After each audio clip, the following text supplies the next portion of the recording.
Have you ever come so far, done so much, and then one mistake makes you feel like everything is ruined? Welcome back for another devotional reading, and thank you so much for continuing this journey with us as we seek to learn more about our Lord and Savior Jesus Christ. Today's reading is titled, In Vision Moses Viewed the Promised Land, and our scripture reading comes to us from Deuteronomy chapter 32, and we will read verse 52.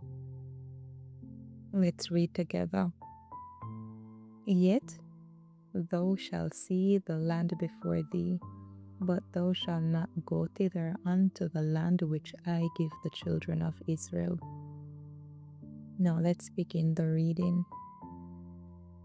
As Moses looked back upon his experience as a leader of God's people, one wrong act marred the record.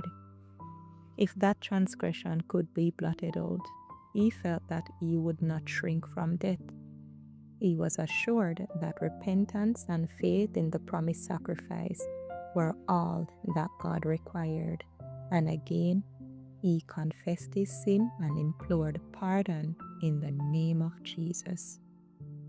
And now, a panoramic view of the land of promise was presented to him. Every part of the country was spread out before him, not faint and uncertain in the dim distance, but actually standing out clear, distinct, and beautiful to his delighted vision. In this scene, it was presented not as it then appeared, but as it would become, with God's blessing upon it in the possession of Israel. He seemed to be looking upon a second Eden. There were mountains clothed with cedars of Lebanon, hills gray with olives and fragrant with the odor of the vine, wide green plains bright with flowers and rich in fruitfulness. Here, the palm trees of the tropics, there, waving fields of wheat and barley, sunny valleys musical with the ripple of brooks and the song of birds, goodly cities and fair gardens, lakes rich in the abundance of the seas, grazing flocks upon the hillsides, and even amid the rocks the wild beasts quarter their treasures. And it does not stop there. He saw the chosen people established in Canaan, each of the tribes in its own possession. He had a view of their history after the settlement of the Promised Land, the long sad story of their apostasy, and its punishment was spread out before him. He saw them, because of their sins, dispersed among the heathen. The glory departed from Israel, a beautiful city in ruins and her people captives in strange lands. He saw them restored to the land of their fathers, and at last brought under the dominion of Rome. Then he was permitted to look down the stream of time and behold the first advent of our Savior. He saw Jesus as a babe in Bethlehem. He followed the Savior to Gethsemane and beheld the agony in the garden, the betrayal, the mockery and scourging, the crucifixion. And still, another scene opens to his view. The earth freed from the curse, lovelier than the fair land of promise, so lately spread out before him. There is no sin, and death cannot enter. There the nations of the saved find their eternal home. And that brings us to the end of today's reading. But now I want us to just take a moment to reflect on what actually took place. Because what God gave this faithful servant at the end of his life is something that every person who has ever felt disqualified needs to hear. You see, Moses led faithfully for 40 years, and yet one moment, just one, seemed to overshadow everything. He wished the record could be different. Maybe you know that feeling. One wrong decision, and now it feels like the door to everything God had for you is closed. But notice what God did.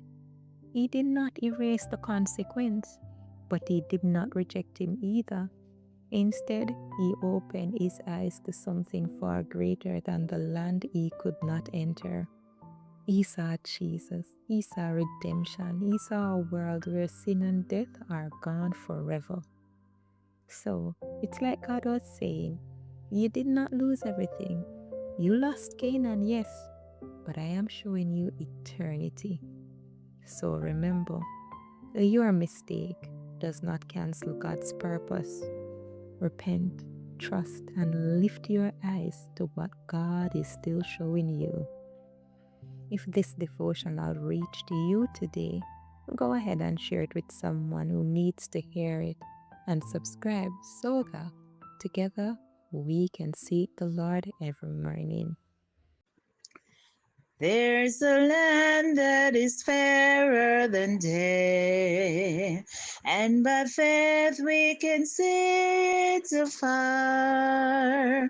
But our Father waits over the way to prepare us to dwell in place there in the sweet by and by. We shall meet on that beautiful shore in the sweet by and by.